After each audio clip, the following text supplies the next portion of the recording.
Bonjour à toutes et à tous. Bienvenue pour cette masterclass de l'entrepreneuriat sur la thématique du cash out, comment éviter de ne plus avoir de trésorerie, qui est donc organisée en partenariat avec la Caisse d'épargne de Bourgogne-Franche-Comté et qui est rendue possible grâce au soutien du Grand Chalon et de la région Bourgogne-Franche-Comté. Cet événement est organisé par l'ICFOR-Cité, qui est le pôle d'ingénierie numérique du Grand Chalon. Et nous avons donc pour principale mission d'accompagner les entreprises industrielles dans leur transformation numérique et les porteurs de projets dans leur développement. C'est donc l'objectif de ce cycle de masterclass, de vous informer, vous sensibiliser aux thématiques importantes dans le développement de votre activité et dans la gestion de votre entreprise. Avant de laisser la parole à nos intervenants, je vais donc vous donner quelques petites infos techniques et puis après, je vais vous présenter donc le projet de l'usinerie que vous pouvez apercevoir derrière moi. Donc, au niveau de l'organisation, vous pouvez poser vos questions ou nous faire part de vos témoignages en vous manifestant dans le chat. N'hésitez surtout pas et Coralie vous transmettra la question ou vous donnera la parole. Alors, au niveau donc du projet de l'usinerie, c'est donc un lieu d'innovation qui est dédié à la transformation numérique des entreprises industrielles et à l'industrie 4.0. Et donc, ce lieu va proposer aux entreprises industrielles un accompagnement et une expertise clé en main pour s'approprier et mettre en œuvre les briques technologiques numériques et digitales de l'industrie du futur. Et ceci en partenariat avec différents acteurs, dont l'ENSAM et le CNAM, qui seront hébergés donc à l'usinerie.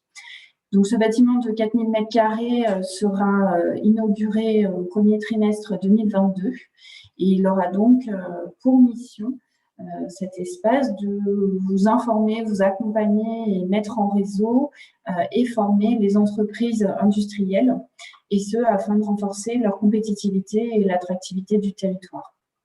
Une offre de service est donc en cours de création pour proposer aux entreprises de les accompagner dans leur projet d'industrie 4.0. Mais vous pouvez dès maintenant nous contacter pour pouvoir avancer sur ces projets. Vous pouvez nous suivre sur les réseaux sociaux, vous inscrire à la newsletter pour recevoir notre actualité et être informé de nos différents événements. Je tiens à remercier Coralie qui s'occupe de l'organisation et de toute la technique de ce cycle d'événements.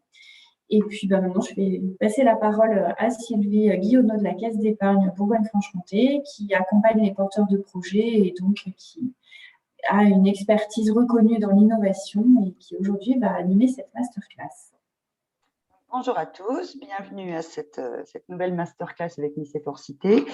Donc Sylvie Guillonneau, moi je m'occupe du marché des entreprises à la Caisse d'épargne Bourgogne-Franche-Comté et plus spécifiquement de l'innovation.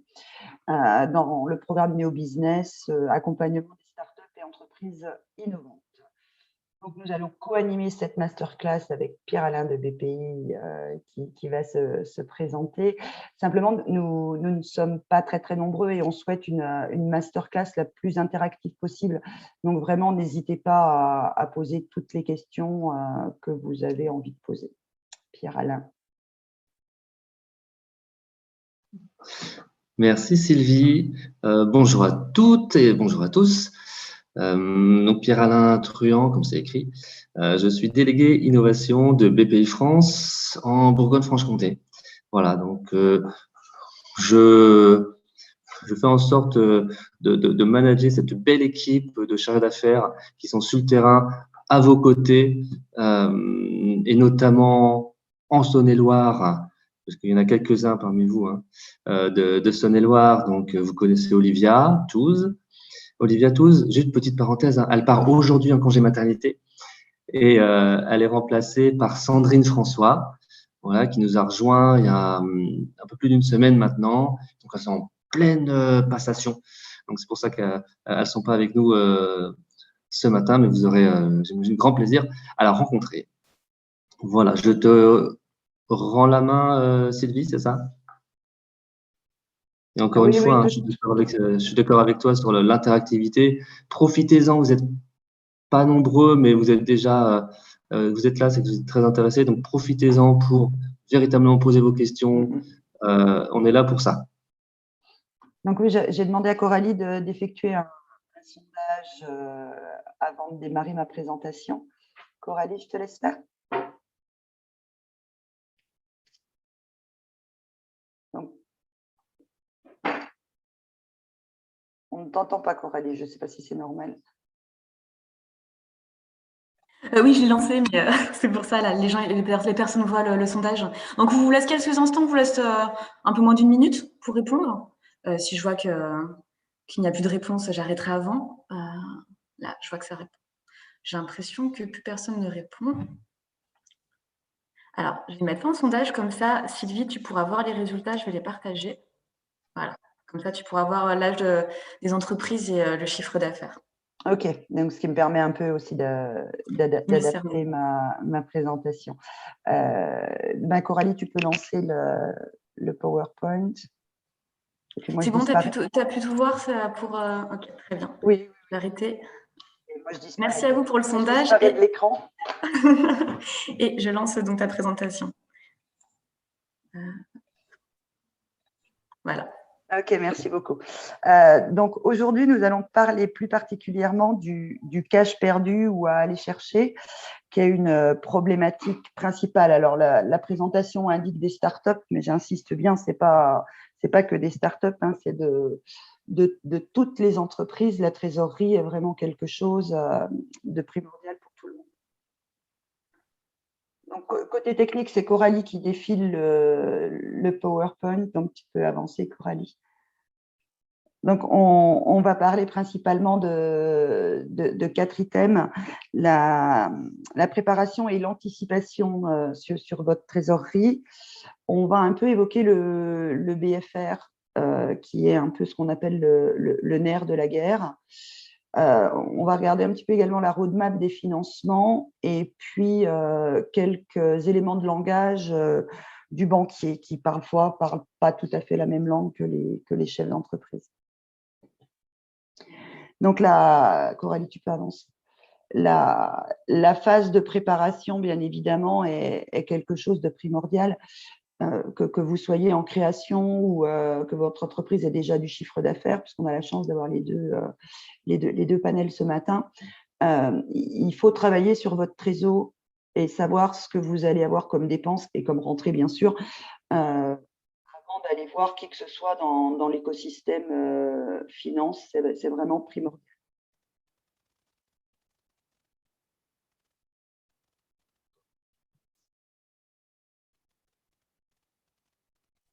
Sylvie, on n'entend pas bien ton micro, n'hésite pas à bien remettre. Je vais mettre le plus près, pardon. Tu peux avancer, Coralie, désolée. Donc, ce qu'on disait, bien sûr, tu peux avancer de slide.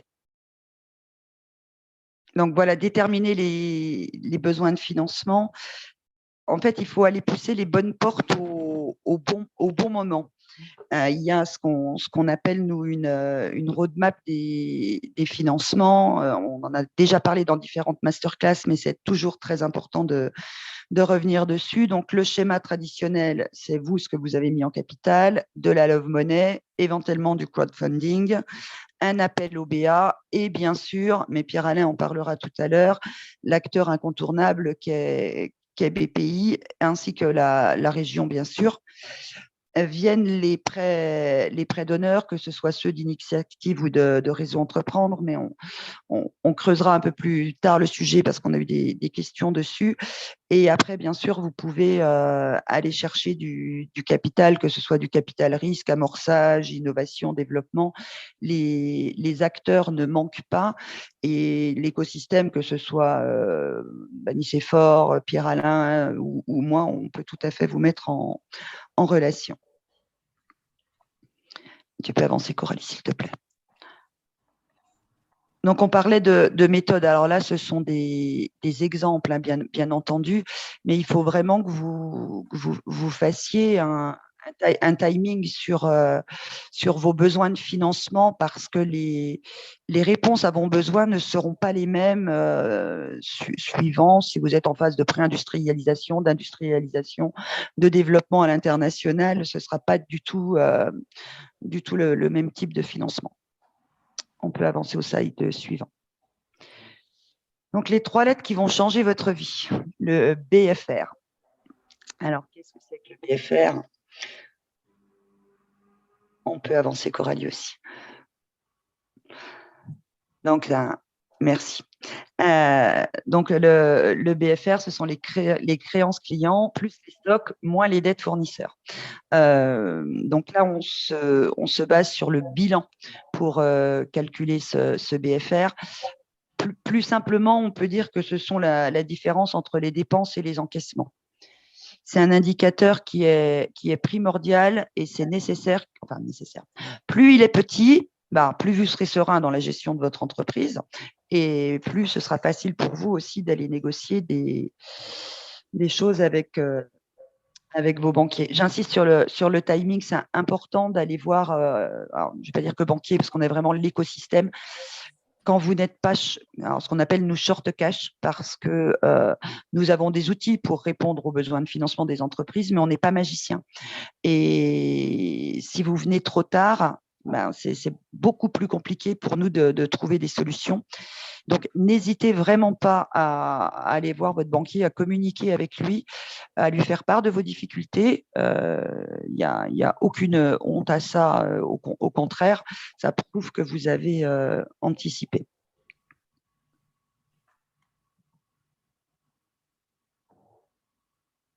Donc, quelques notions un peu qu'il est important d'avoir en tête. Donc, on a dit que le BFR devait être le plus petit possible. Donc, si vous avez trop de stock, évidemment, votre BFR va augmenter.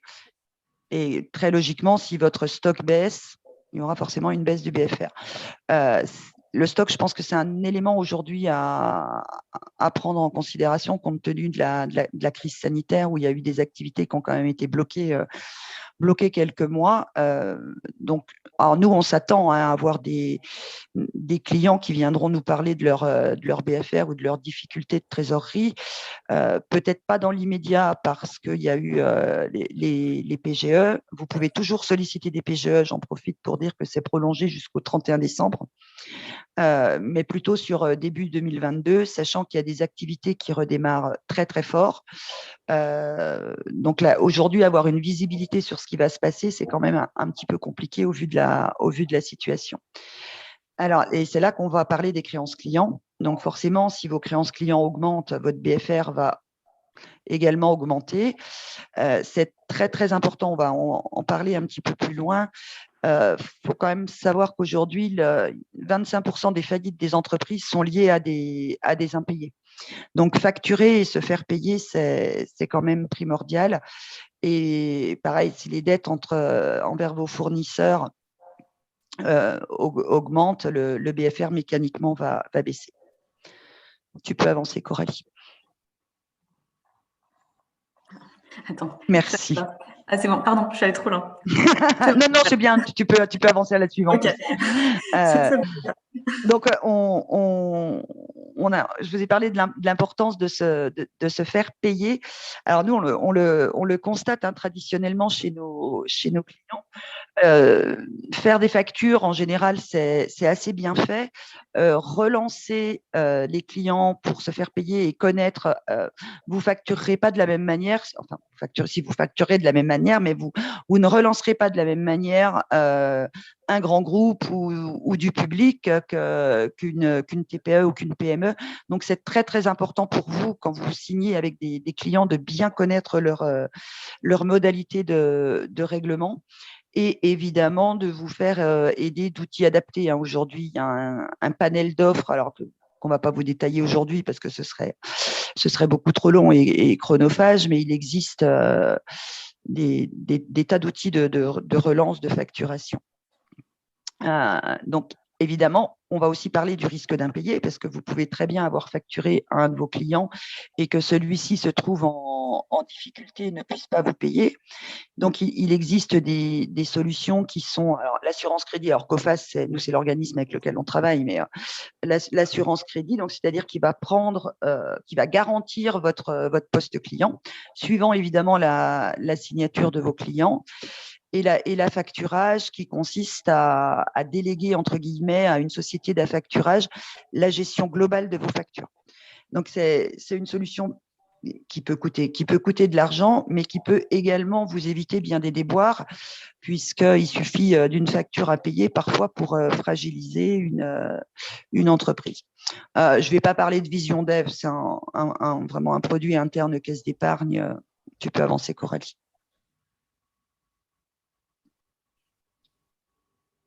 Donc, financez tout ce que vous pouvez, surtout quand vous n'avez pas besoin de cash. Donc, ça revient à ce que je vous disais tout à l'heure. C'est plus facile d'aller chercher des financements quand on sait qu'on a 6 ou 8 mois de trésor devant soi que d'y aller quand on n'a que 15 jours. Tu peux avancer aussi, Coralie.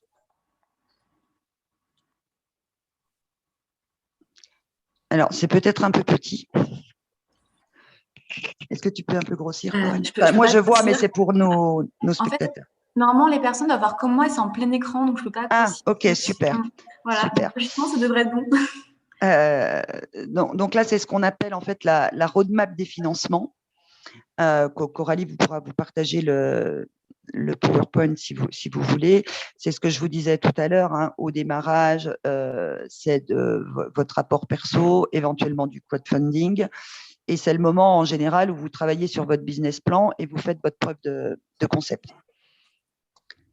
Bien entendu, ensuite, quand vous êtes en croissance, il faut aller chercher des business angels, de l'amorçage, tous les prêts d'honneur.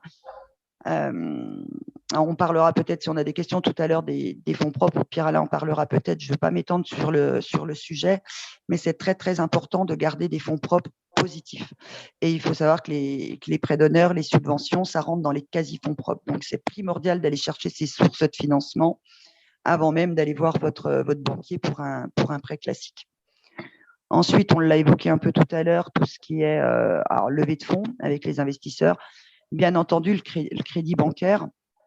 Alors, le crédit bancaire, donc aujourd'hui, nous, la plupart des banques vont commercialiser le nouveau prêt innovation, c'est-à-dire que c'est un prêt qui vous permet de financer du BFR ou de la R&D avec un différé d'amortissement et qui est garanti par le Fonds européen d'investissement. Donc, quelle que soit votre banque, parlez-en. Et là, je couple avec les prêts innovation de BPI. Je pense que Pierre-Alain détaillera aussi tout à l'heure. Et toutes les avances qui existent au niveau de la région. Et ensuite, bien entendu, alors après, vous pouvez vous introduire en bourse et aller plus sur du capital développement si vous avez besoin d'un développement plus rapide. Tu peux avancer, Coralie. Donc là, c'est une autre manière de voir un petit peu la roadmap plus sur les financements publics. Donc, si vous avez, par exemple, démissionné ou vous êtes licencié pour créer votre entreprise, donc il y a différents systèmes qui existent au niveau du pôle emploi. Soit vous pouvez continuer de toucher les indemnités, soit bénéficier d'un capital qui est versé en 2 fois. Donc, les prêts d'honneur, on en a parlé un petit peu tout à l'heure. Donc, les prêts d'honneur sont faits à titre personnel du chef d'entreprise et qui les injectent dans l'entreprise en règle générale sous forme de compte courant d'associés. Bon, la COFAS, c'est l'assurance crédit. Tout ce qui est le panel des subventions, des avances de la région ou autre organisme. Si vous êtes dans l'innovation, pensez au statut de jeune entreprise innovante et également au crédit impôt recherche et au crédit impôt innovation. Donc, ça mériterait une masterclass complète sur ce sujet. Parlez-en à votre expert comptable et parlez-lui du rescrit surtout, puisque c'est important d'anticiper vis-à-vis des impôts, en fait, pour que quand vous déclariez votre CIR, vous soyez tranquille et qu'on ne vienne pas vous rechercher. Donc, le CIR, c'est un crédit d'impôt. Si vous êtes en création et que les premières années, ce n'est pas anormal, hein, on ne saute plus au plafond les banquiers quand on voit un résultat négatif. Néanmoins, le CIR peut vous permettre d'améliorer votre résultat. Donc, c'est très, très important. Ah, Sylvie, je te coupe juste 2 secondes. Ça ne dérange pas juste d'éloigner un petit peu ton micro de. On va y arriver. En fait, on dirait que c'est. Non, mais en fait, ça fait un peu comme s'il y a du vent. C'est pour ça, juste pas mettre trop loin ni trop près. Mais c'est pas évident. Merci, Coralie. Tu peux avancer. Voilà, tout à fait. Donc, c'est ce que je vous disais tout à l'heure. On peut avancer sur ce slide, Coralie. Donc, l'apport perso, prêt bancaire et les levées de fonds. Alors, les banquiers parlent une langue inconnue. Apprenez à la déchiffrer. Donc On répondra aux questions après. Merci d'ailleurs de vos questions.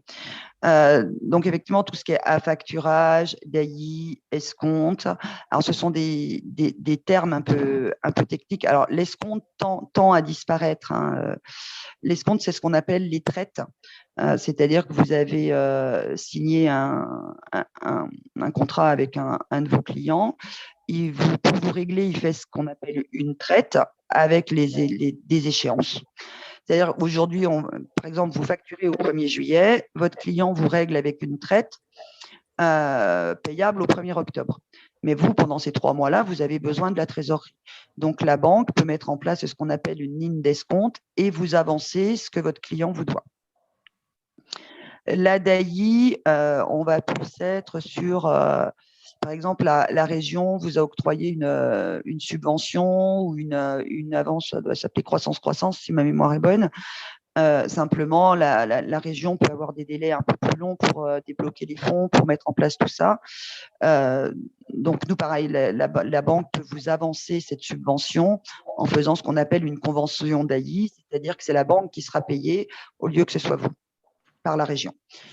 Et donc, l'affacturage, c'est confier la gestion de son poste client à une société d'affacturage qui va s'occuper de tout pour vous, sauf de la facturation, mais une fois que vos factures sont émises, c'est vraiment la société d'affacturage qui va même relancer le client. Bon, elle vous verse les fonds sur votre compte bancaire et derrière, elle s'occupe de tout ce qui est relance client et elle s'occupe de se faire payer.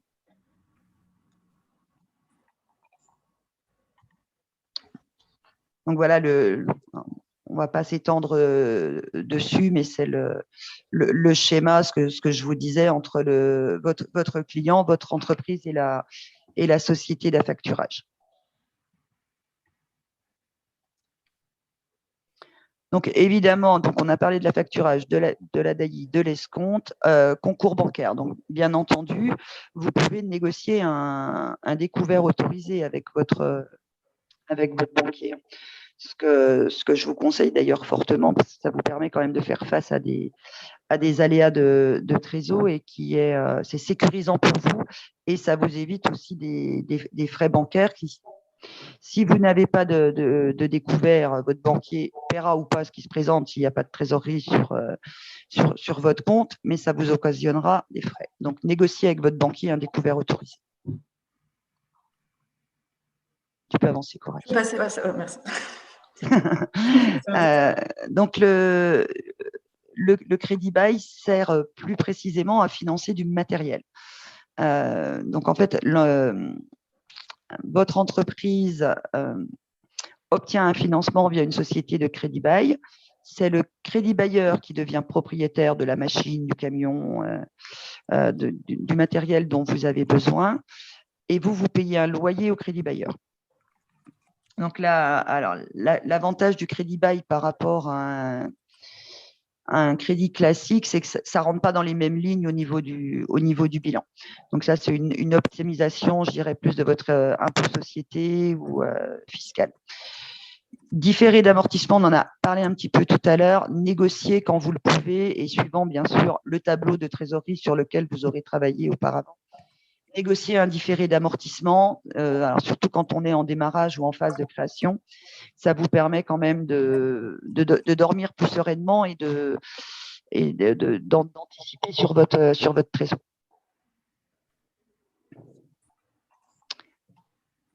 C'est tout bon pour moi. Donc, je ne sais pas, Coralie, si on prendra les questions tout à la fin. Eh bien, c'est comme tu le souhaites, parce que finalement, il y en avait une de questions, c'était par rapport au COFAS. Mais qu'est-ce que le COFAS? La COFAS, c'est une société de garantie de poste client. Okay. Je peux arrêter ton partage? Oui, bien sûr. Voilà, Pierre-Alain peut prendre la main et puis on répondra aux questions à la fin. Bien. Voilà, n'hésitez pas, si vous avez des questions, même si vous voulez témoigner, faire part de votre expérience en direct, c'est possible. Vous me le signalez dans le chat et moi, je pourrais vous basculer du côté des intervenants. On ne vous verra pas, mais en tout cas, on pourra vous entendre. Donc, n'hésitez pas. Oui, nous, on est tout à fait preneurs de vos retours d'expérience. Très bien. Donc, je laisse la parole à Pierre-Alain. Très bien. Merci Coralie, c'est très gentil. Merci Sylvie. Alors, je vais vous partager un écran pareil. Donc, ça veut dire que je ne vais pas voir s'il y a des questions. Je te laisse gérer ça, Je te Coralie. dirai, pas de souci, je te dirai si des questions. Voilà, tu peux me le dire quand ça tombe, pas de problème. Voilà, on peut évidemment s'interrompre pour répondre aux questions et rendre ça le plus vivant possible pour vous, forcément, en face. Parce que moi, le sujet, je le connais un petit peu, donc ça va. Alors, pour partager, c'est là. C'est en bas. En bas. Je partage, voilà. Ah bah, je me vois. Ouais, c'est formidable, hein.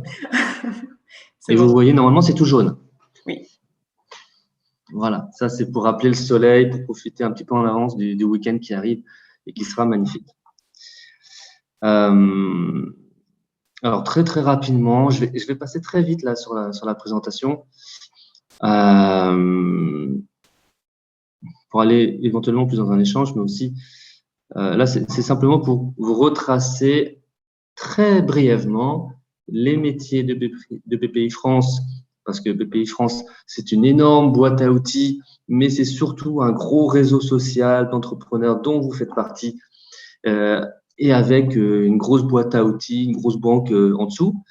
Voilà, donc ça vaut le coup peut-être de rappeler les métiers. C'est un magnifique chapelet sponsorisé par Nike.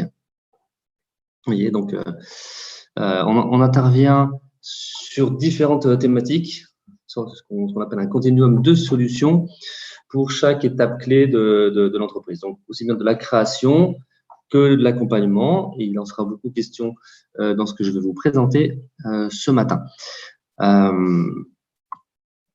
Et donc, un tout petit peu dans le détail sur les 7 points, c'est l'innovation. Je crois avoir vu dans la liste des participants que c'est quelque chose que vous pratiquez. Voilà, pour certains. Vous pratiquez peut-être la garantie sans le savoir, parce que la garantie, c'est une garantie qu'on nous apportons aux banques lorsqu'elles le demandent sur ces interventions, que ce soit en dette ou en fonds propres. Et justement, fonds propres, c'est une capacité qu'on a, nous, au sein de BPI France, d'intervenir, soit en direct avec des fonds internes de BPI France, on en a quelques-uns, qui sont très souvent soit sectoriels, soit sur des gros fonds qui interviennent plus tard dans la vie de l'entreprise, sur ce qu'on appelle des séries A à plusieurs millions d'euros et au-delà. On intervient évidemment en financement, que ce soit du court terme, du moyen long terme, et en partenariat avec les banques. Voilà, quel que soit le financement de projets, qu'on parle d'investissement matériel ou immatériel. Et puis, l'accompagnement, ça, vous allez voir, je vais y revenir juste après. L'export, j'en parlerai quasiment pas. Mais sachez que tu as parlé, Sylvie, de la COFAS. Effectivement, il y a quelques années, on a repris une activité publique de la COFAS, pas l'activité privée, mais l'activité publique, qui est donc de financer et de garantir le risque d'échec à l'international. Quand vous allez vous implanter à l'international, quand vous allez explorer des marchés à l'international, on est capable de vous accompagner dans ces phases-là. Et puis, évidemment, la création, puisqu'on a repris aussi, c'était en 2019, notamment tout ce qui est APCE, donc l'Agence pour la création d'entreprise. Et maintenant, ça s'appelle BPI France Création. Moi, c'est clair. Et vous avez d'ailleurs un site qui est dédié à ça, bpifrancecreation.fr. Il y a peut-être un tiret entre BPI France et Création. Vous allez trouver ça très, très facilement sur Internet. L'avantage de ce site, c'est que ça répertorie énormément d'informations, mais aussi de la formation, avec des modules dédiés, des parcours de formation. Donc, je vous invite vraiment à aller faire un tour du côté du site de BPI France Création. Voilà, donc, toutes les entreprises. J'ai mis dans le chat comme ça aussi pour que les personnes puissent voir, comme ça, n'hésitez pas. Je vous ai mis le lien, si vous voulez regarder. Cool, excellent. Voilà. C'est bien. C'est du live, c'est beau. Toutes les entreprises sont concernées, évidemment. J'ai cru voir dans son sondage tout à l'heure qu'on était quand même principalement peut-être sur des TPE, petites PME. Voilà, c'est ce que j'ai cru voir dans le sondage. Je l'ai pas appris par cœur, je l'ai pas fait. Voilà, je l'ai pas photographié d'un coup, mais il me semblait que c'était ça. Et puis, voilà, forcément, on parle de gestion du cash. On peut pas ignorer le contexte, évidemment. S'il y a une gestion du cash accrue, c'est aussi parce que le contexte nous le demande. Mais ce qu'a présenté Sylvie, c'est valable, évidemment, dans tous les cas. Quand tout va bien, quand tout va mal, sur le plan économique, peu importe, c'est la même chose. Rapidement, parce que vous l'avez vu passer, vous rappelez que BPI France, et donc se fait le relais aussi des initiatives gouvernementales, c'est ce qu'on vous demande de faire, c'est sur différentes thématiques, et on porte différents plans. On appelle le plan climat, le plan tourisme, le plan touch, le plan French Fab. C'est très beau tout ça, à chaque fois il y a un coq derrière. Donc on a une magnifique basse-cour multicolore. Et il manque le coq rouge de la French Tech qui doit vous parler aussi. Voilà, tout ça pour dire quoi? Pour dire simplement que on porte des dynamiques dans lesquelles vous pouvez vous inscrire et surtout vous mettre en relation avec un certain nombre d'entrepreneurs qui sont aussi dans cette dynamique. Donc, l'idée de tous ces plans, c'est principalement de partager entre pairs et ensuite, derrière nous, BPI France, on met en place des événements, de la communication, des outils de financement, d'accompagnement. Voilà, je ne rentrerai pas totalement dans le détail, mais voilà, sachez que on est là derrière vous en permanence pour vous soutenir et surtout soutenir vos ambitions. Un petit peu dans le concret. J'ai rassemblé là sur un tableau quelques outils justement, quelques exemples de ce qu'on appelle des prêts sans garantie. Sylvie en a parlé juste avant. Les prêts sans garantie, pour nous, d'une part, ce sont des prêts avec différé. Voilà. Vous les avez tous ici. Voilà. Tac. Il y a du différé, il y a du différé, il y a du différé, il y a du différé. Donc, le différé, ça sert à quoi? Ça sert à vous donner le temps de lancer les choses avant d'avoir un retour sur investissement pour commencer à rembourser. Parce qu'on aime bien être remboursé, c'est vrai. On a des choses, vous l'avez vu, il y a un plan, ça va être juste avant, il y a un plan tourisme. Évidemment, on a des outils pour le plan tourisme. J'en ai mis un ici, d'accord, qui est le prêt tourisme. Si vous êtes concerné, voilà. Vous êtes à peu près et probablement tous concernés si on est dans une réflexion de maximisation du cash par notamment le prêt rebond. Le prêt rebond, vous avez ici en avant-dernière colonne, prêt rebond, qui est opéré par BPI France, mais en fait qui met en œuvre des fonds de la région, du conseil régional. Donc ça, c'est une excellente nouvelle. Il est très large, vous voyez, 10 000, 300 000 euros, sachant qu'on est plutôt en général à, on commence plus à 30, 50 000 sur ces prêts rebonds.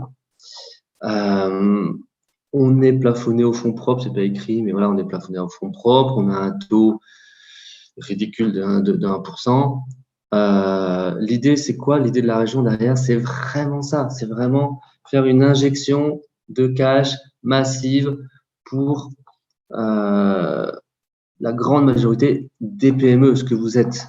Voilà. Donc, il y a ça. On s'associe toujours avec un apport bancaire ou un apport en fonds propres en contrepartie. L'important, c'est de pouvoir avoir un effet d'entraînement de cash avec les autres financeurs.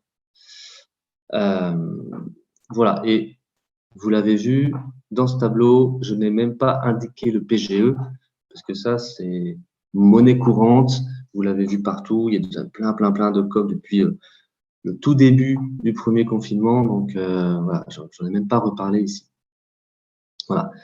Ça reprend à chaque fois donc, les différents plans que j'ai cités avant.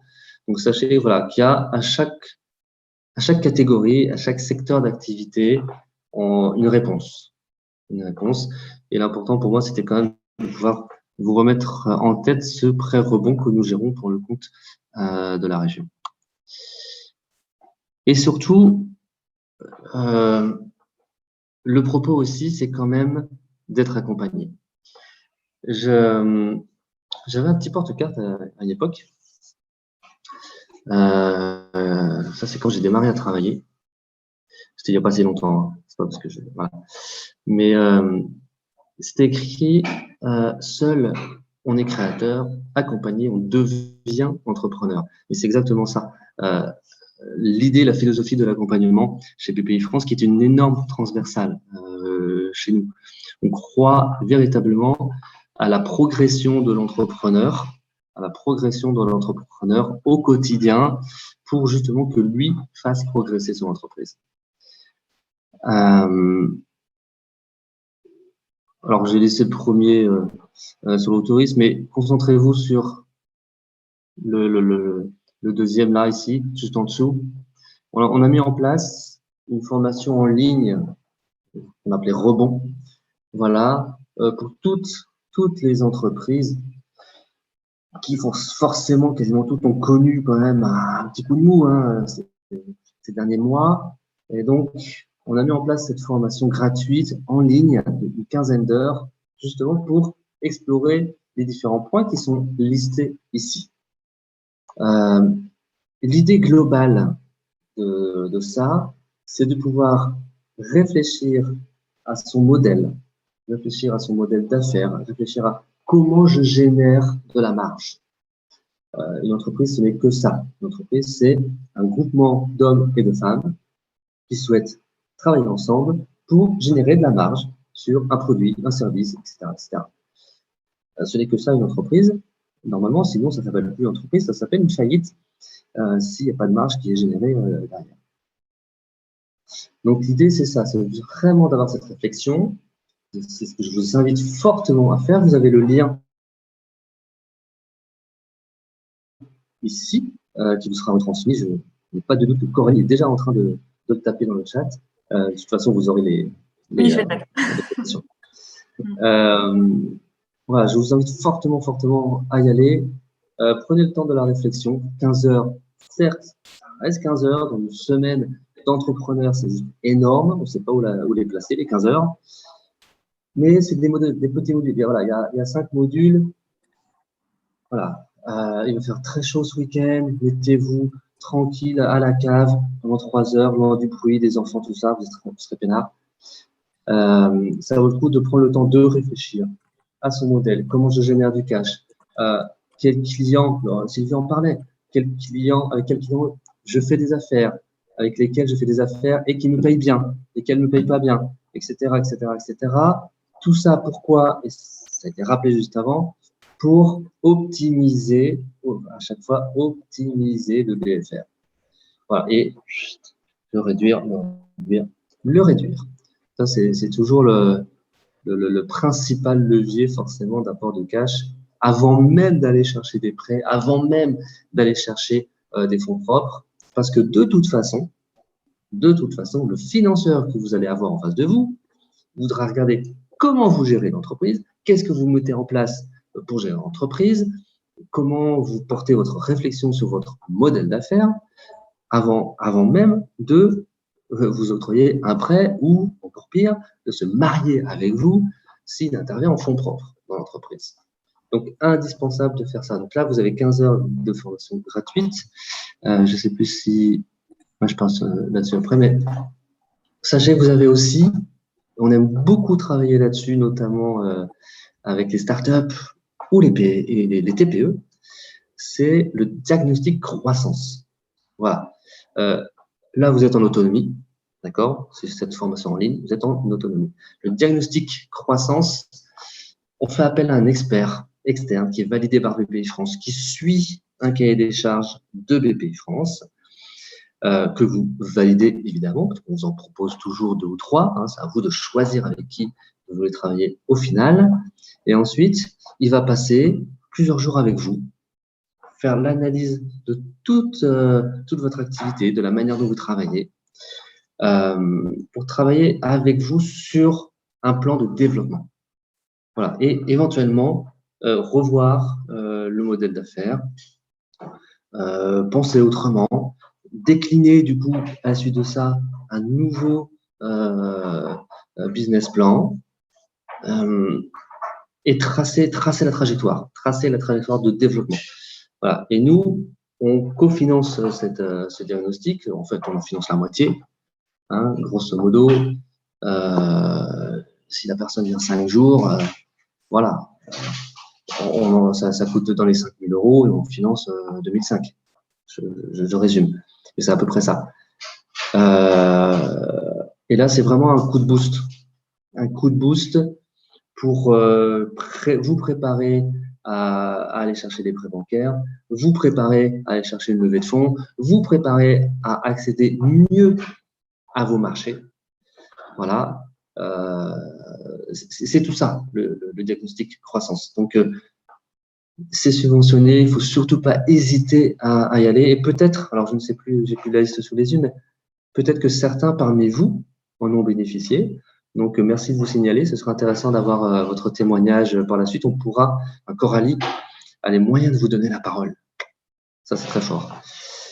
Et si vous voulez aller plus loin dans l'accompagnement, on a ce qu'on appelle des accélérateurs. Voilà. Bon, là, c'est un exemple. Voilà.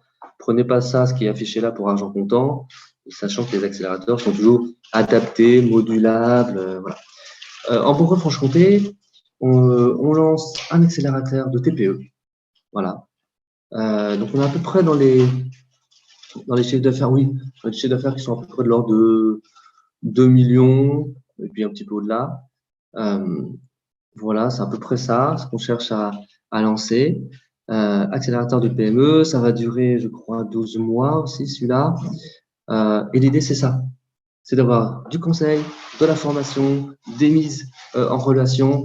Vous êtes une promo, vous avez des moments en promo et vous avez des moments en individuel aussi. Et l'effet promo est juste magistral. Voilà, on a cette expérience d'accélérateur depuis quelques années, et notamment d'accélérateurs locaux. Voilà. Et à chaque fois, c'est source d'une richesse énorme pour les entrepreneurs de se retrouver entre eux dans des moments sérieux de travail, mais aussi dans des moments de soirée, team building, d'échanges informels.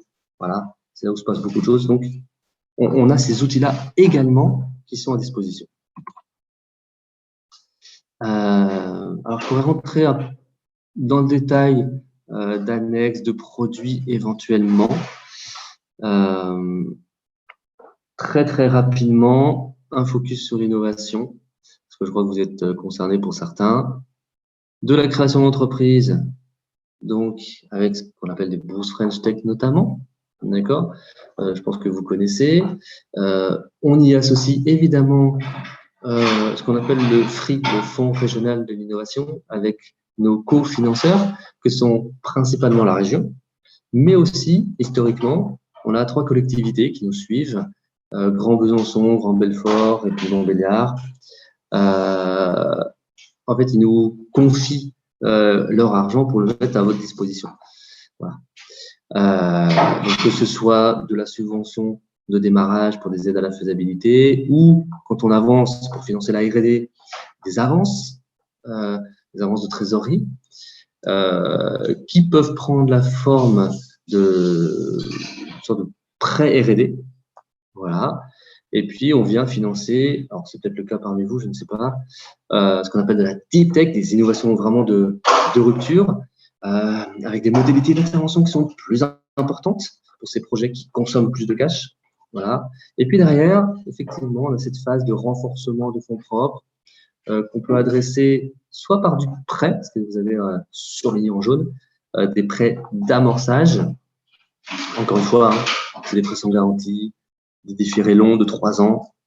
Et je précise, hein, quand je dis sans garantie, c'est pas anodin. C'est-à-dire sans garantie, c'est sans garantie sur le dirigeant et c'est sans garantie sur les actifs de l'entreprise. Voilà. C'est-à-dire que le risque est pris intégralement par Bpifrance ici. Et puis, on a des outils aussi d'accompagnement à la manière dont vous allez discuter avec des fonds d'investissement. C'est ce que vous avez écrit ici. Ça ne sert à rien que je montre avec le doigt, avec la souris, c'est mieux. Ici, Pitch and Win. Et on a beaucoup fait de Pitch and Win d'ailleurs avec la Caisse d'Épargne, que je remercie. C'est quoi? C'est vous former au pitch. Voilà, on a un prestataire de folie là-dessus, qui est absolument génial. On est là pour vous former au pitch. Alors, former au pitch investisseur, oui, mais de toute façon, ça va vous servir tout le temps, cette formation-là. Pitch and Win. C'est former à la prise de parole, notamment en public, prise de parole en visio, prise de parole dans les cocktails, peu importe. De toute façon, les principes sont les mêmes et ça vous sert à ça. Juste, excuse-moi, j'ai une question Oui. par rapport à cette slide. C'est quelle est la part de subvention par rapport au prêt dans le slide 14, donc celle que tu es en train de passer, financement de l'innovation? Ah, tu me demandes où il y a de la subvention. Enfin, quelle est la part de subvention? Alors, par exemple, je prends un exemple. Ici, Bourse French Tech. La Bourse French Tech, c'est une subvention qui est plafonnée à 30 000 €, d'accord, et qui vient financer 70% des dépenses d'un projet de R&D. Voilà. Et autre exemple, si je vais sur la Deep Tech, comme je vous ai dit, Deep Tech, ça veut dire innovation de rupture, donc ça veut dire fortement consommatrice de cash. Donc, sur par exemple la BFT, qu'on appelle émergence de la Deep Tech, là-dessus, on va passer de 30 000 € de subvention max à 90. D'accord? Et on finance toujours 70% des dépenses du projet de R&D. Son grand frère, là, juste en dessous, l'aide au développement Deep Tech, c'est un mix entre les deux. C'est-à-dire que vous avez 30% de subvention et 70% d'avance sur des montants qui peuvent aller jusqu'à plusieurs millions d'euros. D'accord? Donc là, on a quand même un effet incitatif très, très fort ici sur de la subvention. Et je ne parle pas d'autres choses que je n'ai pas citées. Merci beaucoup. On m'a livré un thé. Je ne parle pas notamment du PIA, alors des programmes d'investissement d'avenir, la 4e génération, qui arrive, qui va se mettre en route probablement à la rentrée, où là, on a des mix aussi de subventions et d'avances. En général, subventions pour tout ce qui est phase de faisabilité et avance pour tout ce qui n'est pas de faisabilité, donc qui relève plutôt du développement, de l'expérimentation, ce genre de choses. Et évidemment, j'en ai pas parlé là, mais vous avez tous les plans de relance qui génèrent beaucoup de subventions, notamment les plans de relance territoire d'industrie, voilà, ou d'autres appels à projets, également du plan de relance ou des appels à projets sur des projets de R&D collaboratifs, d'accord, où là, on a toujours des parts aussi de subventions. Est-ce que je réponds un peu à la question? Ça va? Pour moi, oui. Enfin, en tout cas, pour la personne, n'hésitez pas à nous dire si vous vouliez plus de précision. Et Ouais. d'ailleurs, la question, en fait, était de savoir est-ce que c'était possible après qu'on puisse diffuser ta présentation. Enfin, moi, je pouvais Oui, sans problème. Ok, Sans je te problème. montrerai à la fin, comme ça, Ouais. je vous le passerai par mail en même temps que le lien du replay. Comme ça, je vous enverrai à tous les présentations. Bien sûr. Aucun souci. Aucun souci. Attends, il y a une question. Ah bah, s'il a dit que c'était bon, merci. Voilà, c'est chouette. D'accord. Donc, tu peux continuer. Je continue, je poursuis juste. Vous voyez ici, à la fin, on parle beaucoup de apporter nos conseils. J'ai parlé du diagnostic croissance, d'accord. D'ailleurs, je ne sais plus où je l'ai mis là-dedans, je le vois plus, c'est pas grave. Mais il n'est pas tout seul, le diagnostic croissance. Vous avez la même chose sur le design. Alors, le design, c'est pas juste comment je dessine mon produit, hein, ça va beaucoup plus loin que ça. C'est comment j'adresse mon marché, de quelle manière je l'approche sur les aspects design. Et les aspects design, ça peut vouloir dire beaucoup de choses. Ça peut vouloir dire aussi revoir son modèle d'affaires. Si je prends un tout petit exemple de diagnostic design qui avait été mené, c'était une boîte de l'Ouest, parce qu'il est assez parlant cet exemple-là. C'était une petite boîte, une petite PME tranquille, qui fabrique toujours du whisky. Voilà. Je sais que c'est bientôt l'heure de l'apéro, je suis désolé, je vous mets l'eau à la bouche, mais enfin le whisky à la bouche. Et donc, ils fabriquent des whiskies qu'on trouvait dans les supermarchés, classiquement, au rayon basique, whisky, local, ok, super. Ils ont retravaillé sur leur image, ils ont retravaillé sur leur discours, ils ont retravaillé sur ce qu'ils racontent véritablement aux consommateurs. Et finalement, ils se sont dit quoi? Bah, les whiskies, c'est très très réputé en Asie, c'est très réputé au Japon. Il y a énormément de magazines spécialisés là-dessus au Japon. Ce serait bien qu'on ait une reconnaissance. On travaille ça avec le designer. Voilà. Et ils se sont mis en position de, eh ben, on va fournir un whisky reconnu, labellisé, etc. par les plus grands experts. Donc, ils ont revu le packaging, ils ont revu l'histoire, le storytelling.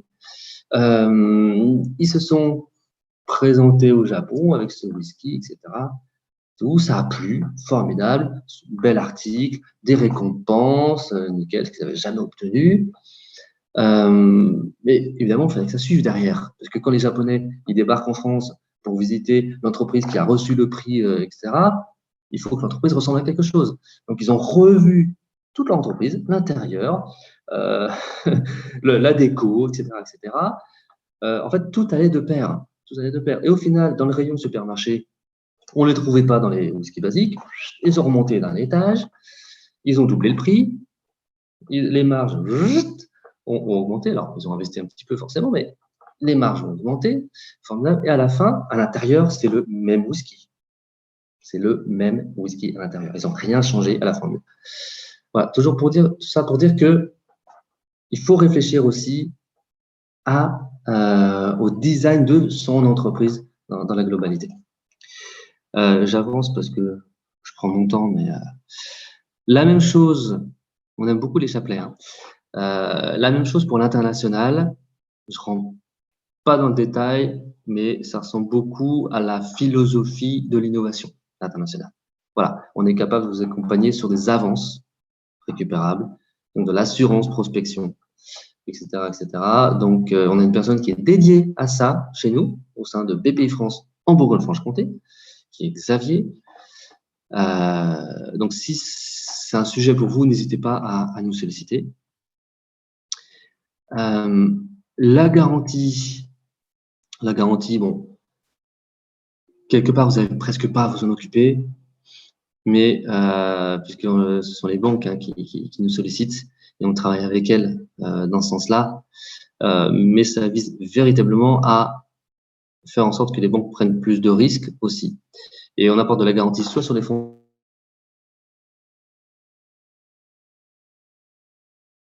régional de garantie, ce qui permet effectivement de mettre des garanties avec des quantités de 70% selon la nature du projet.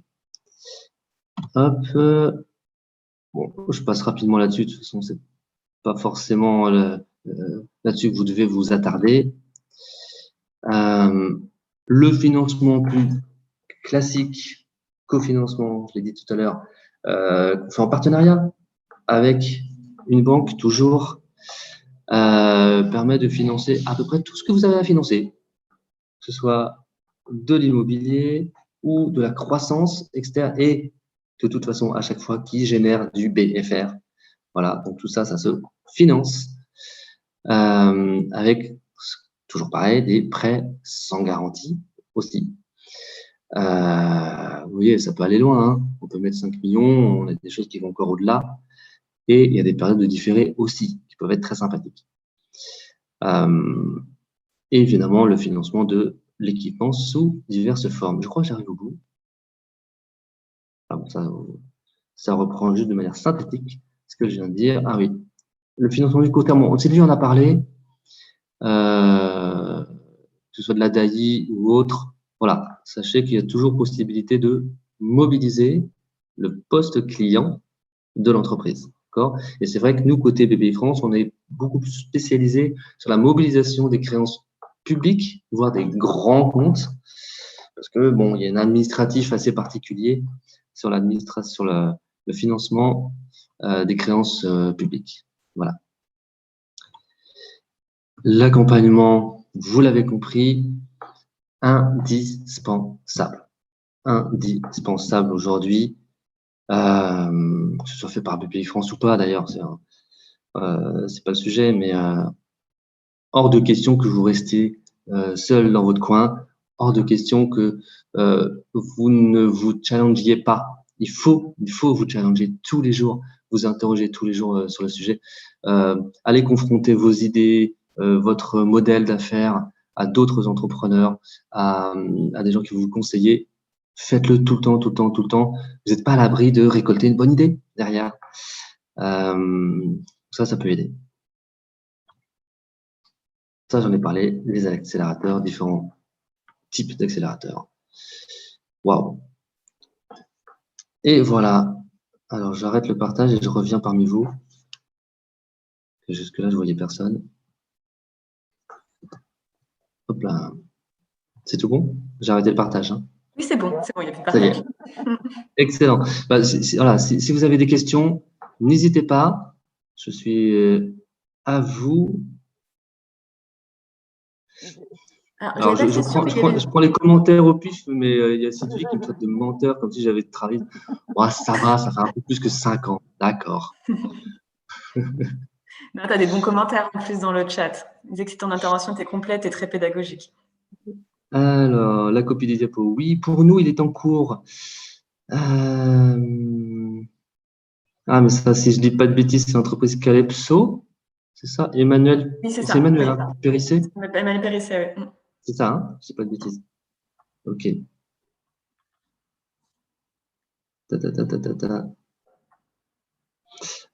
N'hésitez pas voilà, à prendre. Alors, juste, Emmanuel, c'est le diag croissance, hein, je crois, qui est en cours. Ça doit être ça.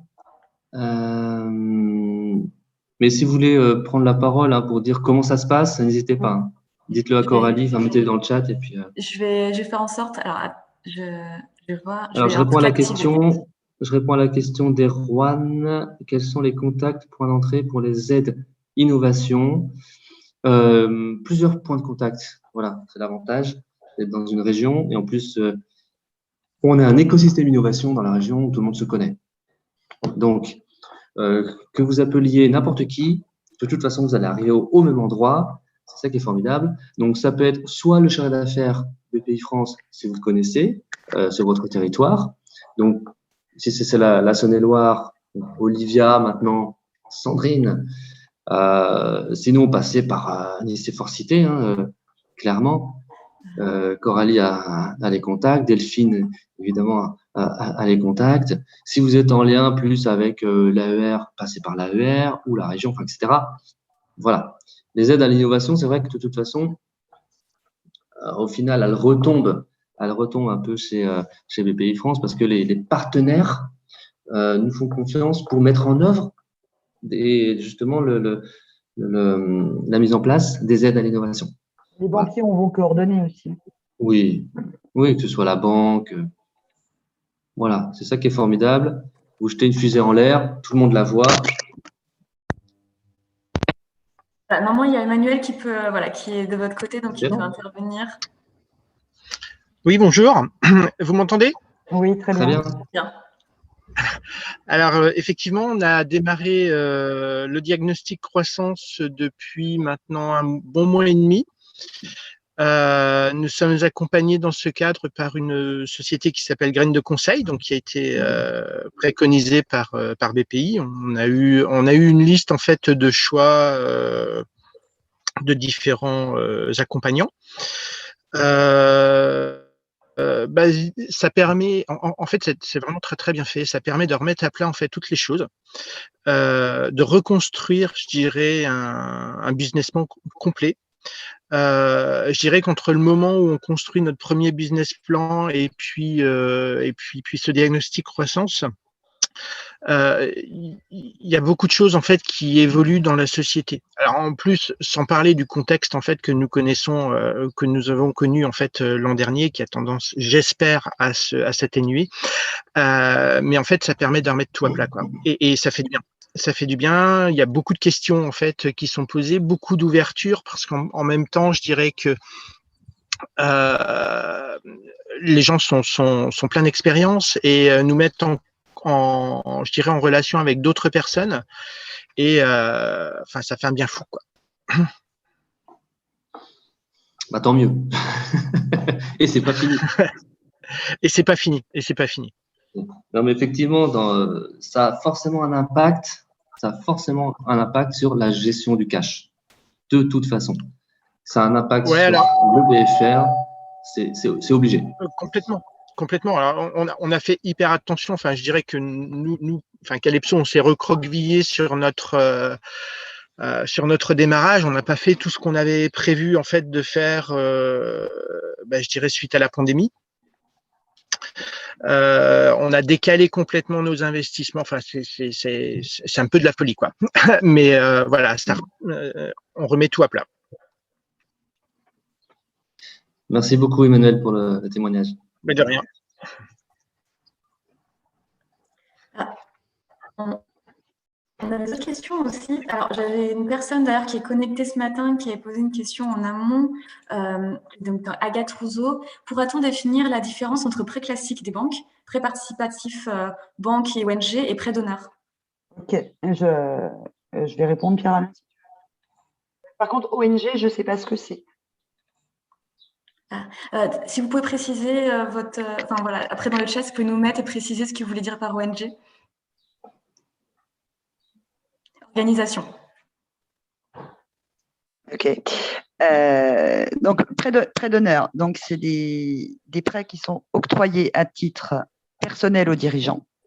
Donc, principalement par initiative, ça doit s'appeler maintenant d'ailleurs, ou réseau entreprendre ou réseau entreprendre.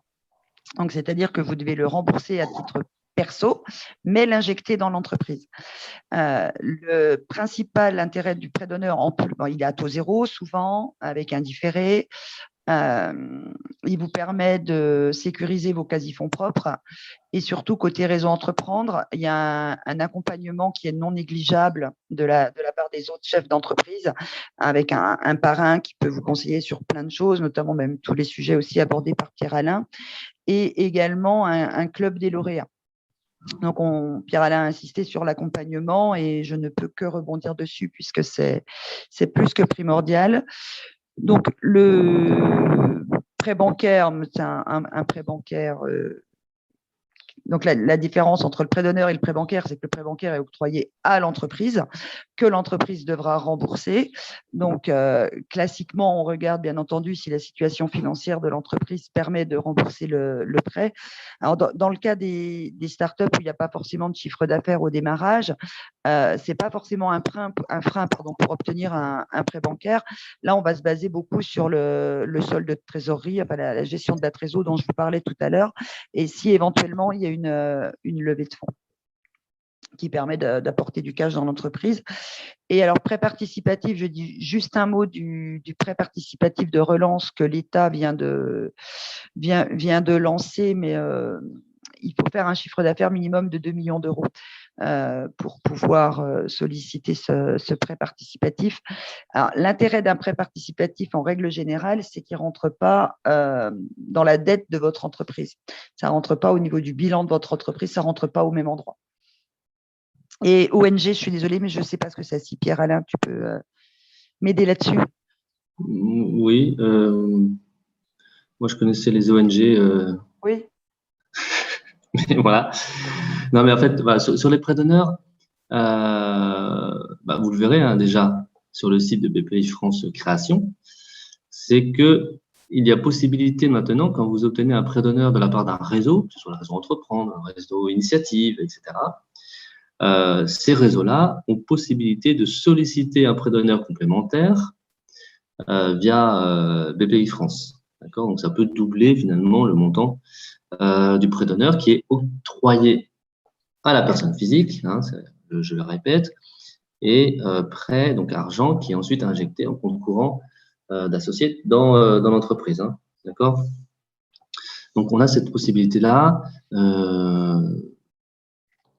Donc, n'hésitez pas à en parler aux différents réseaux. C'est vraiment très, très important parce que, comme l'a dit Sylvie, un prêt d'honneur, d'une part, ça permet de renforcer les fonds propres de l'entreprise. Quand on regarde les fonds propres de l'entreprise, on va regarder ce qu'il y a été mis en capital, on va regarder également ce qui a été mis en compte courant d'associés. Tout ça va constituer les fonds propres. Ça a un effet derrière, ça a un effet multiplicateur, c'est-à-dire que ça a un effet levier sur les financements que vous allez pouvoir aller rechercher. Parce que vous avez un certain nombre de financements qui regardent les fonds propres de votre entreprise. Donc, si vous apportez, vous, 20 000 € déjà en capital, si vous obtenez un prêt d'honneur derrière de 20 000 € de la part de Réseau Entreprendre, qui sollicite 20 000 € de la part de BPIFrance sur un prêt d'honneur également. Vous voyez, on est déjà à 60 000. Derrière, je vous ai dit qu'il y avait des outils, notamment chez BPIFrance, qui sont basés sur les fonds propres. Si je prends le prêt d'amorçage dans la philosophie, c'est de donner de la trésorerie à l'entreprise, d'accord, afin qu'elle ait du temps pour aller lever des fonds, parce que je ne vous apprends rien si je vous dis que le temps, c'est de l'argent. Voilà, et que le prêt d'amorçage est plafonné aux fonds propres de l'entreprise. Donc, vous avez 60 000 € de fonds propres. Le prêt d'amorçage, il commence à 50 000. Youpi, on est dans des clous. Donc, on peut mettre en place 60 000 € de prêt d'amorçage. En général, si vous faites ça, c'est que vous êtes une entreprise innovante. Donc, vous avez des projets de R&D qui sont financés, soit sous forme de subventions. J'ai parlé de la bourse French Tech, par exemple. On peut très bien mettre en place 30 000 € de subventions au démarrage de l'entreprise, pour ensuite aller vers un prêt de R&D, d'accord. Le prêt innovation R&D, vous l'avez vu dans une des diapos, lui est plafonné à 2 fois les fonds propres. Donc, si vous avez 60 000 € de fonds propres, hop, on met 120 000. Là, je suis à combien? Je suis à 60 plus 60, ça fait 120, plus 100, ça fait 240, plus la bourse French Tech 30, ça fait 280. Sachant que la région, en général, elle remet aussi, elle nous suit un peu, notamment sur les phases de faisabilité. Donc, disons, dans les 50 000 €, on a 320 000, un peu de choses près, 330. Voilà, vous voyez l'effet levier derrière. Vous apportez 20 000 € au départ, vous allez chercher des prêts d'honneur, etc.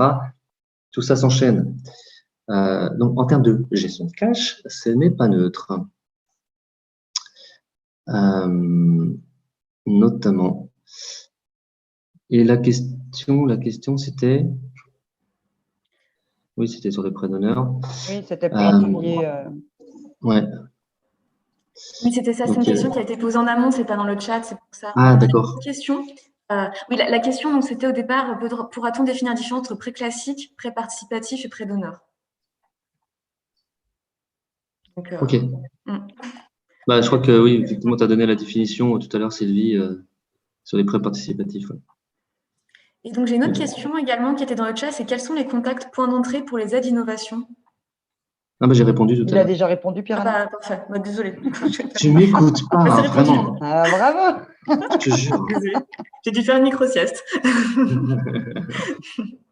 Non, bah là, j'ai pas d'autres questions pour le moment. Après, si n'hésitez pas, c'est le moment si vous voulez aussi intervenir comme tout à l'heure, Emmanuel Périsset, c'est l'occasion. Vous avez 2 experts à votre disposition. Donc, Alors, j'ai eu une question auquel j'ai répondu, Coralie, mais je peux donner l'information à tout le monde. Alors, effectivement, quand on est en amorçage, aller chercher des fonds, c'est un petit peu plus compliqué que quand, évidemment, on a du chiffre d'affaires, du résultat et qu'on est bien établi. Sachez qu'il y a alors 2 fonds qui sont en train d'être dans notre région, hein, qui sont en train d'être mis en place. Donc, si besoin, on peut relayer des infos, Coralie, par ton biais ou par mon mail. Pierre-Alain, si tu veux ajouter quelque chose là-dessus. Oui, alors sur les fonds… Sur l'amorçage, surtout. Sur l'amorçage. Je pense que ça veut tout dire et rien dire, amorçage. Mais en fait, si vous êtes… Mais non, mais en fait, ça dépend dans quel état d'esprit vous êtes et à quel… Ça dépend dans quel amorçage. Ben voilà, ça dépend dans quel amorçage on est. Voilà, c'est ça. Ce qu'on entend, nous, par amorçage. Ça veut dire que c'est une entreprise, start-up, du coup, qui a déjà réfléchi véritablement à son modèle d'affaires, qui a déjà itéré et encore itéré autour de son modèle d'affaires. En tout cas, c'est pas une start-up qui dit tiens, moi j'ai une idée, je vais faire ça, je fonce bille en tête. Et oh, est-ce qu'il y a quelqu'un qui veut investir chez moi? Ça, c'est sûr que ça marche pas. Ouais, on dirait presque qu'il faut que la POC soit faite presque. Voilà, exactement. Il faut qu'il y ait une preuve de concept qui soit faite. Idéalement, même quasiment à chaque fois, ce serait bien qu'il y ait ce qu'on appelle un MVP, c'est-à-dire un produit minimum viable en français. Un produit minimum viable, c'est juste voilà, le produit qui est pas bien fini, mais c'est pas grave, mais il répond à une fonctionnalité, à un type de client. Ça permet d'avoir des retours juste pour montrer que ça marche. Montrer que ça marche, pas juste techniquement, montrer que ça marche commercialement. Une fois que vous avez ça, oui, effectivement, là, vous avez des fonds d'investissement qui peuvent commencer à vous regarder. Là, vous vous dites, OK, je suis en amorçage. Et les fonds d'investissement vont pouvoir intervenir chez vous, ce qu'on appelle en bon français en seed, en amorçage, sur des petits montants. Et localement, effectivement, on a des fonds, notamment sur les fonds qui sont logés chez UI Investissement, avec un fonds de création, hein, porte bien son nom, un fonds de création qui est capable d'intervenir petitement par rapport à ce qu'on fait d'habitude sur la majorité des fonds, c'est-à-dire qu'ils vont commencer à 100 000 ou peut-être même un petit peu avant, mais jusqu'à 300 000, etc. En partenariat aussi très très souvent avec les autres fonds locaux bancaires et notamment à la Caisse d'épargne. Et puis vous avez pour les entreprises un peu plus deep tech, du coup, ce qu'on appelle le Fonds national d'amorçage, qui est de l'argent de l'État, qui transite par BPI France et qu'on injecte dans des sociétés de gestion. Voilà. Et donc, vous en avez une qui a existé en région Bourgogne-Franche-Comté Grand Est, qui s'appelle encore un peu Capinovest, mais qui est en fin de cycle. Et ensuite, on a un autre fonds qui arrive, toujours FNA, d'accord, qui s'appelle le fonds Pertinence, qui sera porté par UI Investissement, donc le fonds d'investissement local qui porte un certain nombre de fonds, comme je l'ai dit. Et donc, ce fonds-là peut regarder des projets deep tech, et donc forcément qui n'ont pas de chiffre d'affaires, parce que deep tech dit un temps très très long d'accès au marché, des grosses barrières à l'entrée, des gros investissements, etc., etc. Et donc, il a la capacité à regarder ce genre de projet. Okay. Donc, quelle que soit la typologie de votre entreprise, de votre startup, il y a toujours, de toute façon, un fonds quelque part qui est capable de vous regarder si, évidemment, si vous avez fait une POC, vous avez un MVP et surtout, vous avez une équipe. Voilà. Et une équipe, ça se construit aussi en étant accompagné. Voilà, pour trouver les bons profils complémentaires. Ça ne sert à rien de prendre des clones de vous. Voilà, a priori. Équipe complémentaire, mais sans équipe, aujourd'hui, c'est très, très, très compliqué de trouver un investisseur. La complémentarité de l'équipe est primordiale. Je rebondis, Pierre-Alain. On voit pas mal de dossiers quand même, Biomed, des choses comme ça, où il n'y a pas de commerciaux, où il n'y a pas de financiers. Donc, c'est quand même… Dans l'analyse d'un dossier par des investisseurs ou par des banquiers, par des pays ou par tout l'écosystème, en fait, c'est quand même vraiment primordial la complémentarité des compétences dans l'équipe. Et oui, et ça ne se trouve pas en claquant des doigts. Hein. Non. Et il faut chercher. Et ça coûte des sous. Oui. Et ça coûte de l'argent, mais c'est pour ça qu'on est tous là pour vous aider dans ces phases-là, vous aider à structurer votre entreprise. Hein, et ça veut dire aussi structurer une équipe, parce que c'est voilà, vous êtes marié avec eux. Alors c'est pas à vie forcément, mais on se marie de toute façon. Donc il faut que ce soit efficace, complémentaire, que ce soit rapide. C'est comme ça que ça marche. Et on a plein d'exemples. On a plein d'exemples de startups avec des projets géniaux, les projets vraiment top. Tout le monde y croit au projet. Et quand on regarde côté équipe, on se dit ah, oups, ok, il est tout seul. Ah non, ils sont deux, mais c'est les mêmes. Et qui c'est qui va vendre? Voilà, ils sont deux, mais alors du coup, alors côté business, il n'y a personne. Hein. et à un moment donné, ça coince. Ça coince. Il y a un truc tout bête, hein. C'est une loi de Pareto, mais sachez que dans tout ce que vous allez investir dans votre startup, il y en a 20% pour la R&D, 80% pour le commercial. Voilà. Une fois que vous avez compris ça, vous dites, ah, c'est peut-être pas idiot que j'ai un commercial dans mon équipe. Voilà. Mais oui, le banquier, l'investisseur, tout le monde va regarder ça.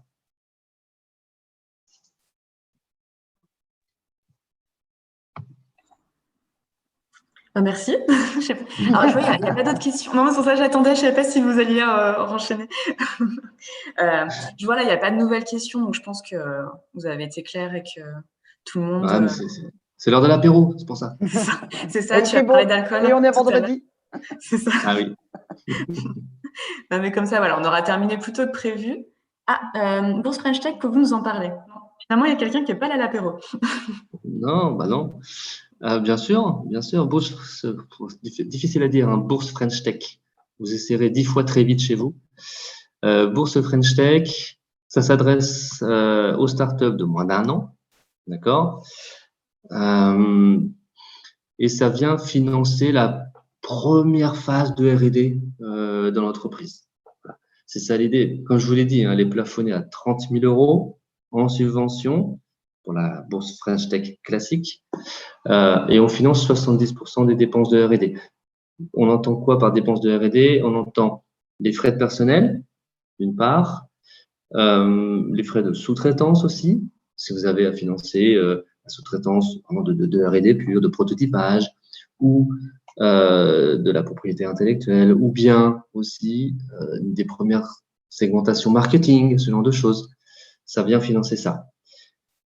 30 000 €, ça va très vite, hein, donc ça sert à rien de mettre des investissements lourds à ce moment-là, mais ça vient vraiment financer cette partie-là. Et la bourse French Tech, en fait, quand on regarde un dossier de start-up au démarrage, autant cette aide-là n'est pas plafonnée aux fonds propres de l'entreprise. En revanche, on va évidemment avoir une attention très particulière au plan de financement global de l'entreprise. Il faut bien sûr que ce soit équilibré sur les premiers mois dans l'entreprise. Ça ne sert à rien qu'on vous donne 30 000 € de subvention pour que 2 mois après, vous soyez en rupture de cash et puis merci, au revoir, on arrête.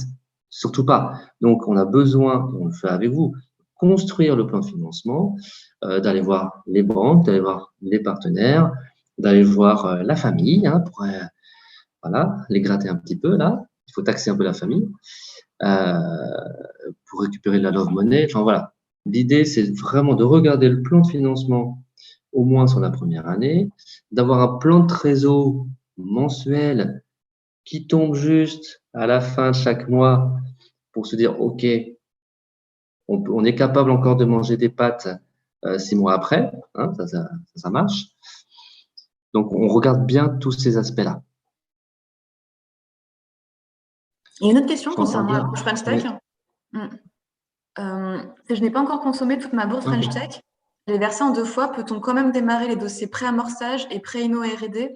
Ou bien faut-il solder la bourse French Tech avant de pouvoir continuer? Alors, je vais distinguer le pré-amorçage et le pré-innovation R&D. Le pré-amorçage, comme bon appétit Coralie, comme je l'ai dit, ça sert à vous fournir de la trésor en vue d'aller passer du temps à aller voir les investisseurs. Voilà. Parce que pendant que vous faites ça, ben, vous n'êtes pas au business. Donc, c'est ça. Et donc, le prêt d'amorçage, c'est un prêt qui est sur 8 ans, avec 3 ans de différé, et qui n'est pas causé. C'est-à-dire qu'on ne vous demande pas de justificatif derrière. C'est un prêt de trésor. Ça vient financer le BFR. D'accord? Donc, il n'est pas rattaché à un projet de R&D. Contrairement au prêt innovation R&D, qui, lui, est totalement rattaché à un projet de R&D. Donc, une bourse French Tech, un prêt innovation R&D, ils peuvent très bien se chevaucher à partir du moment où on n'est pas sur les mêmes dépenses. D'accord? Si c'est soit un projet différent de la bourse French Tech, il n'y a pas de problème, on peut les chevaucher. En revanche, si c'est le même projet et que le prêt innovation R&D a besoin des conclusions de la bourse French Tech, bah, on va les mettre bout à bout. Ils vont difficilement se chevaucher, encore on peut estimer qu'il y a des premiers résultats de la bourse French Tech qui permettent de démarrer la suite. Mais encore une fois, bien sur des dépenses différentes. Merci. Ça va, Erwan? D'ailleurs, enfin, par erreur, je l'ai mis du côté des panélistes. Donc, si Erwan, vous souhaitez intervenir, vous pouvez. Vous avez juste à activer votre micro si vous voulez parler. On ne vous force pas. Et sinon, si on voit qu'on n'a pas d'autres questions, on va peut-être après clôturer. Sauf si vous vouliez terminer, conclure sur la thématique. Moi, j'ai juste une petite question alors pour tous ceux qui sont là. Peut-être, je ne sais pas, répondre avec des pouces ou des OK, j'en sais rien, ce que vous voulez. Mais juste pour savoir si vous avez eu suffisamment de réponses à vos interrogations déjà. Bonjour, c'est Erwan qui parle en fait. Voilà, ça y est, il a trouvé le… Oui, j'ai trouvé le bouton pour brancher le micro. Attendez, je mets la vidéo tant qu'on y est. Merci pour les réponses. En fait, quand on parle de R&D, la R&D, c'est un projet qui peut durer assez longtemps, qui peut s'étaler dans le temps. Donc, quand on dit qu'on peut mettre bout à bout la bourse French Tech et le prêt Inno-R&D. Il faut d'abord avoir les validations d'une bourse French Tech avant de démarrer un projet Inno-R&D, sachant que la R&D, c'est quelque chose qui évolue en permanence. C'est dur de fixer la limite entre les deux, en fait. La frontière, j'ai fini telle phase et je démarre un nouveau projet, ou j'ai fini telle phase et je veux faire une V2 de ma première phase. C'était à peu près à ça que je pensais, en fait, dans ma question. Ou poser la frontière entre fin de la bourse French Tech et début de Inno-R&D, en fait, dans le projet. En fait, quand vous avez démarré la bourse French Tech, c'était sur un sujet précis. Ouais. Voilà. Donc après, est-ce que ce sujet-là précis est traité ou pas? Quelles sont les conclusions? Quels sont les résultats? Est-ce que vous avez absolument besoin des résultats de cette première phase de R&D pour aller à la suivante? Ou est-ce que la suivante peut effectivement démarrer en parallèle? Pas grave, peu importe, c'est pas un problème. Nous, côté financeur, on va juste être attentif à ce qu'il n'y ait pas de doublons dans les dépenses. Évidemment, on ne va pas financer deux fois la même chose. Une autre façon de poser la question ou d'y répondre, c'est j'ai un deuxième projet. Donc, je peux finir mon projet numéro 1 avec la bourse French Tech et je peux démarrer un dossier Inno-R&D sur un deuxième projet sans que la bourse French Tech soit oui, bien sûr. soldée. Oui, bien sûr. Après, de toute façon, ce sera une question aussi de ressources internes. Des ressources humaines déjà, parce que c'est bien de démarrer plusieurs projets, mais il faut avoir le temps et les moyens de mener le projet. Et c'est ce qu'on dit à n'importe quelle entreprise, d'ailleurs, que les startups. Quand on voit des PME, ils disent voilà, j'ai tout ça comme projet. Voilà, ils nous en sortent une valise de 10 projets. Et à un moment donné, OK, est-ce que vous êtes capable de mener les 10 projets en même temps? Peut-être pas, parce que… Est-ce que dans l'évolution du premier projet R&D, on va dire, on s'est rendu compte qu'il fallait développer autre chose pour aboutir, je ne sais pas moi, par exemple, on démarre sur une idée, puis on se rend compte que l'idée ne va pas aboutir, donc on doit changer de voie. Est-ce que c'est là on peut faire intervenir une deuxième sollicitation, donc Inno-R&D en fait? Ah oui, non, ça c'est possible. Alors ce sera pas sous forme de bourse French Tech. Non, on parle de Inno-R&D. Ce sera en une fois pour l'entreprise. Évidemment, il y a d'autres solutions, que ce soit via le Fonds régional d'innovation. Non, ce que je veux dire, c'est que la bourse French Tech subventionne un projet R&D. Dans ce projet R&D, on s'est rendu compte qu'on arrivait à une impasse, mais qu'on a consommé la bourse French Tech. Donc, on a besoin d'un deuxième prêt pour continuer la R&D. Et là, le prêt Inno-R&D trouve son… mais de toute façon, en termes de R&D, vous n'êtes jamais condamné à la réussite. Non, c'est ça, ouais. Donc, par principe, la R&D, c'est quelque chose de mouvant et qui s'adapte en permanence. Voilà. Donc, on a l'habitude, on sait, et même si au sein d'un projet, on nous dit, voilà, on a financé tel projet, et le but c'était ça, mais on s'est rendu compte en cours de Ouais, route c'est que ça. finalement, il fallait pivoter de l'autre côté. Exactement. Donc, on n'a pas fait les dépenses telles que prévues à droite parce que ça ne va pas. On les a orientées à gauche. Il suffit de nous expliquer tout ça à la fin. Ouais. Je dis, bah, ok, super, pas de problème. Vous êtes rendu compte que la R&D à droite, elle n'était pas bonne, il fallait aller à gauche. Eh ben, génial, bravo, tant mieux. C'est mieux comme ça. D'accord, ok. Bah, ça, c'est la réponse. Merci. Tant que ça reste de la R&D. Bien sûr. Merci beaucoup. De rien. Bonne journée. Ouais, mais je voudrais surtout pas que qui que ce soit ressorte frustré de ce webinaire. Voilà. J'ai pas l'impression. Enfin, Non, vous avez répondu aux questions. Tout doit être OK. Il n'y a pas eu de retour spécifique dans ce sens-là, donc je pense que c'est bon, ça a été très clair. Et ben, en tout cas, moi, je vous remercie tous les deux, donc Sylvie et Pierre-Alain. Vous avez été très clairs dans vos propos et vous avez vraiment donné des bons conseils et des astuces donc, pour les participants. Comme je l'ai évoqué tout à l'heure, donc il y aura un replay de l'événement, donc je vous l'enverrai par email. Hein. Pas besoin de me relancer, vous inquiétez pas. Je vais vous envoyer ça d'ici semaine prochaine ou dans 2 semaines maximum. Vous aurez le lien dès qu'il sera en ligne. Et donc, je vais voir 15 intervenants, comme évoqué tout à l'heure, on vous fera part aussi des présentations. Comme ça, vous pouvez aussi avoir un petit rappel. Voilà, n'ayez crainte. Et je vous ai également mis dans le chat parce que donc nous, mardi prochain, on a un événement. On a un événement donc sur la propriété intellectuelle et l'accompagnement de l'INPI. Donc, ça sera un événement présentiel dans nos locaux à Nice et Fort-Cité. Donc, ça a lieu mardi prochain de 10h à midi. Donc, voilà, n'hésitez pas à aller sur le lien pour vous inscrire. Il y a encore de la place. Voilà. Et ben, je vous remercie beaucoup. Excusez-moi, je m'étouffe. J'ai plus d'eau en plus. C'est l'erreur, j'aurais pas dû manger un gâteau. Pardon. Voilà, c'est ça. Je suis punie. Voilà.